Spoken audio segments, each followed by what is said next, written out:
The next 20 minutes will save you years of painful losses. You are tired of blunders that ruin your games. I get it, I was there too. So I built a simple daily routine. It looks boring, but it works.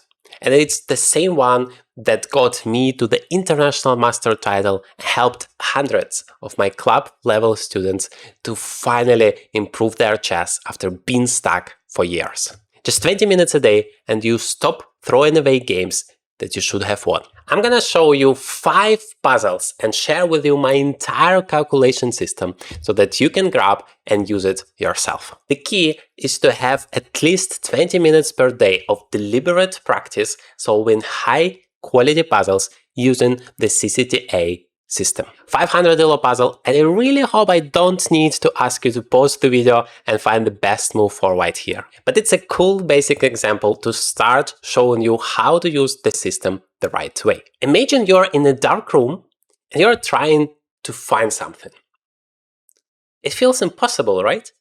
It's exactly what you currently do in your chess games. The CCTA system is like a light switcher that finally makes your decision-making process clear. It starts with checks. You take a look at your opponent's king and then ask yourself, can I somehow attack it? It's very important to start with this step. If instead you start with the second one, which is captures, you might consider the move rook takes e5 and conclude, oh my god, the pawn is hanging, I can just take it, let's go! And then you're gonna miss this cool opportunity to deliver the checkmate because you haven't started with checks. Now, you continue this system not only just on the first move, but on every single move you or your opponent is making. So here, the only check we can make is rook takes f8, which is also a capture, right? It's not like you have to choose. In the best case scenario, you combine as many useful things into one move as possible. So finally, rook takes f8 is a checkmate. But what if you have multiple checks available? How do you decide which move to make? 1000 elo puzzle, select a move, pause the video and find the best move. I really hope that was easy for you too, but let me explain step by step what happens here. We take a look at the opponent's king and we think, how can we attack it? And we conclude we have so many checks, right? This rook is the only piece that can give a check, this king is on the way, but we can give like 6 different checks. Which is the best, the most active one? We combine as many useful things as we can, and the third step in the CCTA system is threats. A threat is intention to do something really dangerous for the opponent the very next move. And the only threat we can create here is attacking that rook and taking its next move, which is why king to c3 wins here. Now we do have a check, right? We can play rook a5 and give a check. But it's not like if you have a check, you must make it. It's that you have to start considering your options with the check. And if you conclude that actually improves your position, you go for it. And if not, then you keep going through the system. Here the check doesn't really help us, but we have a capture that is taking the rook, wins it, and that's great. But what if we don't have any checks available? Why to move 1500 elo, pause the video and try to solve it. Before I reveal the right move, I have created a free calculation kit for you that summarizes my system so that you can use it every day, genuinely become a much stronger chess player. Totally free, the link is in the description, the QR code is on the screen. Now, once we improve our level, the system gets a little bit more complicated. Step 1 is to actually not even think about our opportunities, but first to evaluate the position, to understand the current status quo, whether we are winning here or we are fighting to survive. It's very important because it guides your decision-making process next. So we have equal amount of pieces, but we have one pawn less. Moreover, the second step of the system is to think about your opponent's threats. And guess what? You can use the same CCTA system not only for yourself, but also for your opponent. Can he give you a check? Can he capture anything? Can he threaten to take some of your pieces? No checks here, no reasonable captures. Well, he can exchange the queen. That might be quite a threat because he has an extra pawn, so exchanges bring them closer to the goal. But he also has a huge threat attacking all of our pieces. This is d2, forking two rooks, and we are in big trouble. We have to give up the bishop for it, and we just lose. So now, with that in mind, we start to think about our opportunities. We understand if we do nothing special, the game flows naturally, we're gonna lose. We're a pawn down, and the threat is coming, very dangerous passer here. So, jacks captures threats. No checks possible, but we do have a couple of captures. We can take the queen. If you have different captures, you start with the biggest one. That's the most active thing to do. But he can just take it back, and we help solve his problem. He exchanges stuff, and his threat is still coming. Doesn't help. So we go ahead with the system. The next capture is rook takes e5. We grab the bishop. Now, the number one mistake that club players make, and that's why they blunder, is that they stop the variation too early. They think, well, I can take it, but he can take it back. I haven't actually achieved anything. It doesn't work. Let's move on. That's wrong. You should try to calculate at least 3 moves ahead, or until there are no active opportunities, checks, captures, threats for both sides. So if you continue the variation a bit, you're going to see that after takes, we do have a check and even a checkmate. Queen takes d8. So that variation works, which means the queen doesn't really protect the bishop. And remember, we also had this threat to cover d2 attacking both of our rooks. Now it's not that dangerous if the rook is away. But it's still too early to make the move. We have to think about potential responses of our opponent. And he doesn't have any checks. He can take our queen, but now the status quo has changed. We have an extra bishop, so the exchange is great for us. And d2 is not that dangerous, even because his queen is now hanging. We not only capture the bishop, but we also create a huge threat attacking our opponent's queen. So we finally make a move, and that exchange is good for us. Not every time the move is obvious. What if in your real game you don't see any checks and captures and threats? What do? Well, all of the puzzles I show you today is from my real games. Lichess has this nice feature that creates puzzles from your real game so you can learn from your mistakes. And here, I'm playing as white and my opponent had a fantastic chance. So it's a 2000 ELO puzzle. Pause the video and find the best move for black. I hope you have taken your time. It's 10 times more instructive if you do that. So we start by evaluating the position, what's going on here. Both of us have 3 pieces here, and the pawns are not equal. They have an extra pawn, me in this case as white, and so it means we have to do something. It doesn't work if you are not winning anything back, because the opponent is going to stabilize the situation, convert his advantage, and we lose. Therefore, we come to the second step first. What is the opponent's threat? What does he want to do? Any checks? Not really. Captures? Also not possible. Threats? Well, maybe he can come here with the knight, or maybe here, and attack our queen, also at the same time attacking the bishop. Doesn't feel that way because he has too many pieces hanging. But he might just want to stabilize the situation. Remember, he has extra material. So if he can maintain it and enjoy his nice advantages, he's gonna just win. So that's what he wants. We have to be active right now. And we start with the most active opportunities. Checks. Not really possible.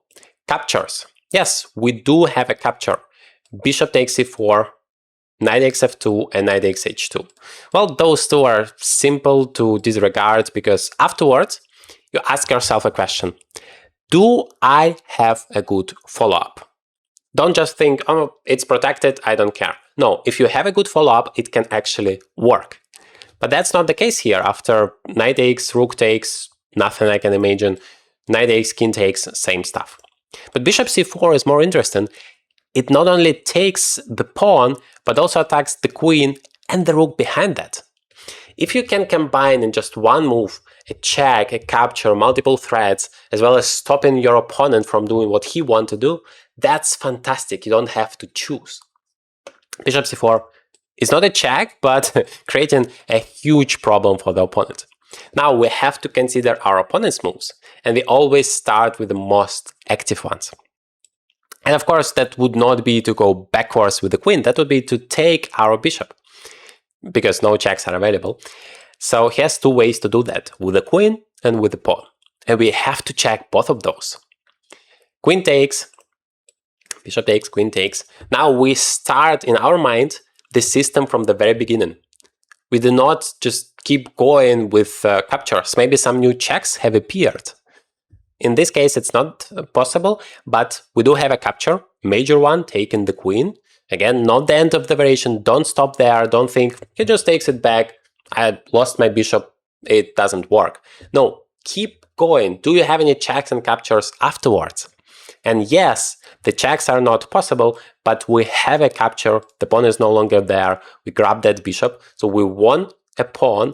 We get rid of this very powerful bishop. As a result, this diagonal is very vulnerable for him. And this rook is really great and active over there on the second rank.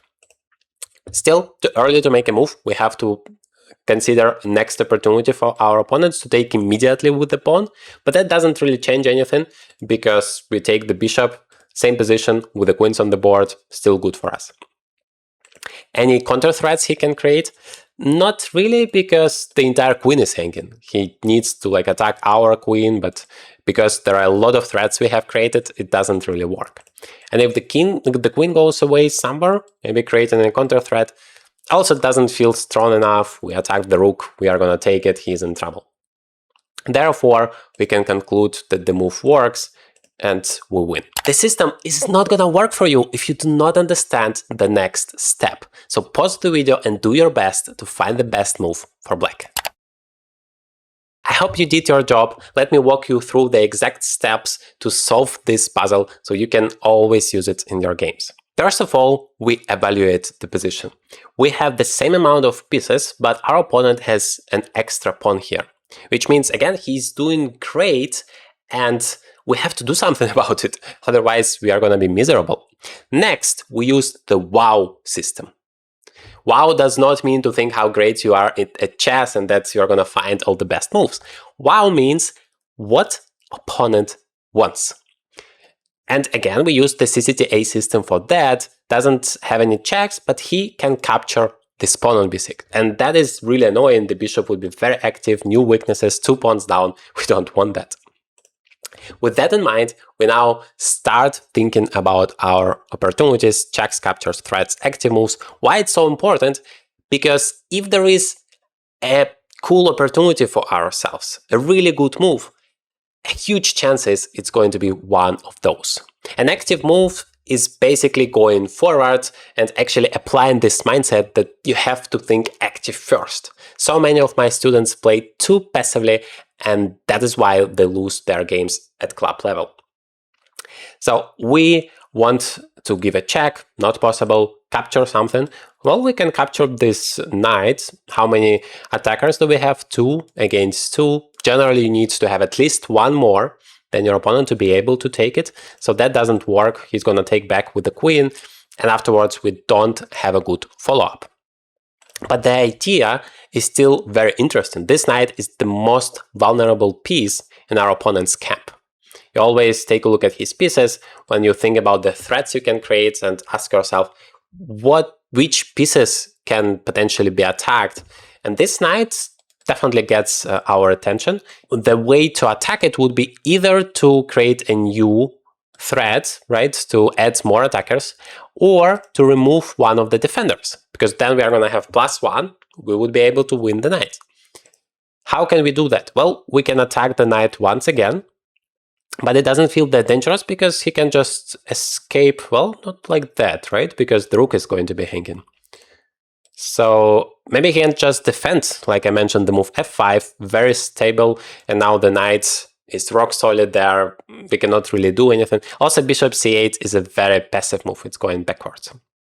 So no checks, no captures, but creating a threat, we always start with the biggest one. Actually, it's not even this knight, but the queen. Can we attack the queen? And that might be very relevant because the queen also defends the knight. So if we can remove it, we win the knight. How can we attack it? Well, we can play the move b5. Might be interesting. Also solving this problem of the hanging pawn. And now if they take it, we take back, creating a double threat. We attack the queen and the rook at the same time.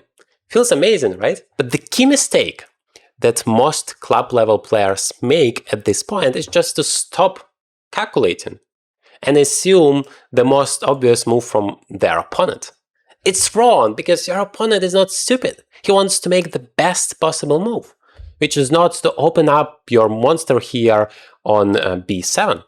Instead, he needs a square where the queen is safe, but it still defends the knight. And that would be the e2 square. Afterwards, do we have a good follow-up? I don't see it. We can attack the rook, but it's gonna just go away. So that doesn't work. Do we have other ways to attack the queen? Yes, we do. We can play bishop a6, attacking the queen, and that actually stops that move queen e2 that worked for them previously. If they just go away to a random square, you don't even have that many squares actually, then they are going to lose the knight. But remember, we start with the most active opportunities for the opponent. Checks are not possible, but he can grab a pawn as it's hanging now. Do we have a good follow-up? If you don't, this move is garbage, we just lose. So checks captures threats, no checks, we still cannot take the knight, they just take it back. Threats. The biggest thing we can attack is still the queen. How can we attack it? We can do it with the rook, but then he has a good response, queen takes b6. And we can do it with the bishop going back to b7.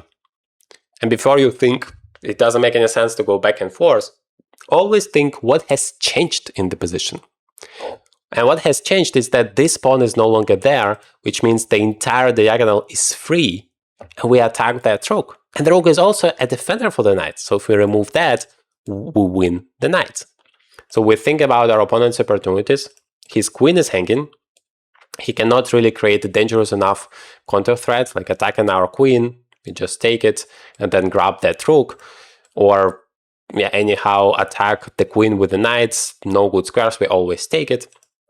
Which is why we win the queen goes away, the rook, then the knight, so the variation works for us. And only at this point, once we checked all the active responses from the opponent, we go for it.